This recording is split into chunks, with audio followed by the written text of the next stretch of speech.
आज के इस वीडियो में हम ये बात करेंगे कि आपको अगर ई कॉमर्स सेलर हैं, ई कॉमर्स पे बेच रहे हैं, अमेज़ोन पे बेच रहे हैं, फ्लिपकार्ट पे बेच रहे हैं, तो आप अपने जो रिटर्न्स हैं वो कम कैसे करेंगे। देखिए मैं आपको बताना चाहूँगा कि सबसे पहले तो रिटर्न दो तरीके के होते हैं। एक कुरियर रिटर्न होता है और एक कस्टमर रिटर्न होता है। कुरियर रिटर्न वो होता है जो कुरियर वाले वापस ले आते हैं, जिसका मतलब जो या तो कस्टमर तक पहुँचा ही नहीं है या फिर कस्टमर ने एक्सेप्ट नहीं किया है, तो जो रिटर्न वो आते हैं वो कुरियर रिटर्न होते हैं। और कस्टमर रिटर्न वो होता है जो प्रोडक्ट है, पार्सल है, कस्टमर ने एक्सेप्ट कर लिया, अपने पास ले लिया, फिर वापस किया, तो उसको बोलते हैं कस्टमर रिटर्न।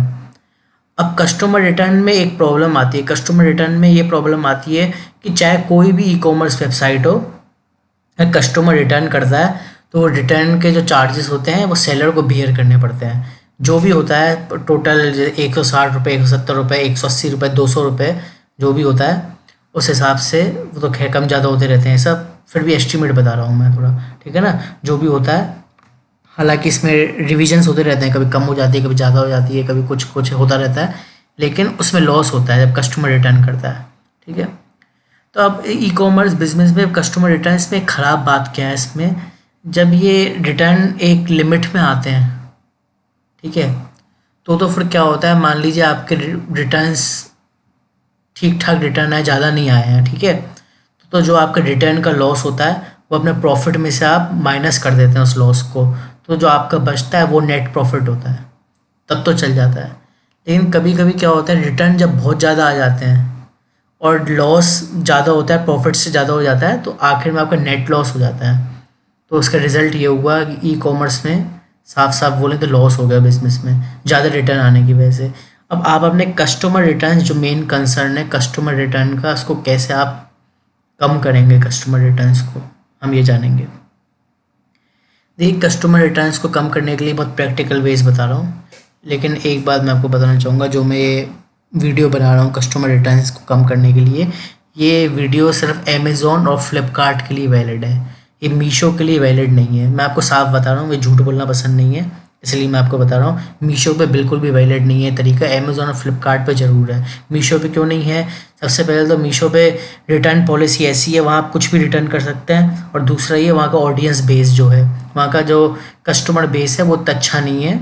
वहाँ थोड़ा कुल मिला के वहाँ की ऑडियंस थोड़ी अलग तरीके की है, तो उन्हें तो रिटर्न करना ही होता है आम तौर पे, समझ रहे ना, ज़्यादा ही कुछ थोड़ा। और जो अमेज़ॉन और फ्लिपकार्ट की ऑडियंस है कंपैरेटिवली थोड़ी स्टैंडर्ड है, और वहाँ का थोड़ा अलग तरीके का हिसाब किताब, तो अमेज़ॉन और फ्लिपकार्ट पे काम करेगी ये, ठीक है ना। सबसे पहले क्या है, सबसे पहले आप जो भी प्रोडक्ट बेचें उसमें से 20 से 25% जो प्रोडक्ट होंगे वो नॉन रिटर्नेबल प्रोडक्ट होने चाहिए। नॉन रिटर्नेबल प्रोडक्ट एक तो हेल्थ केयर हाइजीन वाले प्रोडक्ट होते हैं, कंज्यूमेबल नेचर वाले सारे प्रोडक्ट, और ब्यूटी कॉस्मेटिक के प्रोडक्ट्स, ये सारे जितने भी होते हैं नॉन रिटर्नेबल प्रोडक्ट होते हैं। इन प्रोडक्ट को रिटर्न नहीं किया जा सकता। इन प्रोडक्ट को अगर रिटर्न करना चाहते हैं तो बड़ी मुश्किल से प्रूफ देके कि ये प्रोडक्ट टूटा हुआ पहुंचा है या ख़राब पहुंचा है, मतलब प्रूफ्स देने पड़ते हैं, और हर एक के बस की बात भी नहीं है। ये ऐसे वैसे नहीं कर सकते आप, मतलब इस वेबसाइट में जाके मैन्युअली रिटर्न नहीं कर सकते। इसके लिए आपको कांटेक्ट करना पड़ता है कस्टमर सपोर्ट से, और वो भी फिर अप्रूव हो नहीं हो तो एक तरीके से बहुत कम चांसेस रहते हैं नॉन रिटर्नेबल प्रोडक्ट को रिटर्न करने के, तो मुश्किल रहता है। तो 20 से 25%, 25% हो तो ज़्यादा बढ़िया है, 20 से 25% आपको नॉन रिटर्नेबल प्रोडक्ट बेचना है सबसे पहले। तो ये ज़रूरी है अगर आपको ऑनलाइन में सर्वाइव करना है, तो अगर आप छोटे सेलर हैं तो। दूसरा, बाकी के वजह 75% प्रोडक्ट। अब इस 75% प्रोडक्ट में इसमें भी दो तरीके की कैटेगरीज आ गई। एक तो वो कैटेगरीज जिनमें रिटर्न ज़्यादा आते हैं, और वो कैटेगरी जिनमें रिटर्न कम आते हैं, मतलब कंपैरेटिवली कम आते हैं। अब जिनमें ज़्यादा कैटेगरीज में जिनमें ज़्यादा रिटर्न आते हैं वो कौन सी कैटेगरी हो गई? वो फैशन की कैटेगरी हो गई, जैसे कि कपड़े वगैरह पहनने के, शूज़ हो गए, एसेसरीज़ हो गई, बेल्ट वॉलेट वगैरह हो गए, सन ग्लासेस हो गए, इनमें कंपैरेटिवली ज़्यादा रिटर्न आते हैं। या फिर हेडफोन्स, ईयरफोन्स, ये सब हो गए, इनमें कंपैरेटिवली ज़्यादा रिटर्न आते हैं। और जो कुछ चीज़ें जिनमें कंपैरेटिवली थोड़े कम रिटर्न आते हैं, वो रिटर्नेबल तो हैं लेकिन फिर भी थोड़े कम आते हैं, जैसे कि होम डिकोर के सामान हो गए, किचन वगैरह के सामान हो गए, अप्लायंसेस हो गए, या इस तरीके की बहुत सी चीज़ें होती हैं जिसमें कंपैरेटिवली थोड़े कम आते हैं। टॉयज़ हो गए, समझ रहे ना।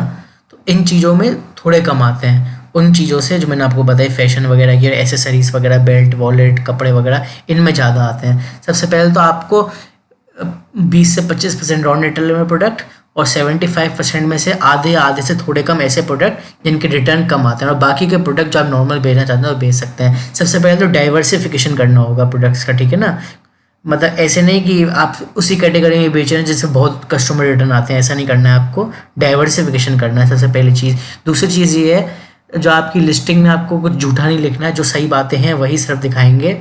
अगर आपकी लिस्टिंग का साइज़ कुछ अलग है, मटेरियल कुछ अलग है, क्वालिटी कुछ अलग है, तो आप वो काम नहीं करेंगे। फॉर एग्जांपल अगर आप कोई पीयू लेदर की चीज़ बेच रहे हैं तो आप वो जेन्युइन लेदर नहीं लिखेंगे, पीयू लेदर ही लिखेंगे। अगर आप कैनवास की कोई चीज़ बेच रहे हैं तो उसको कैनवास ही लिखेंगे, ठीक है ना।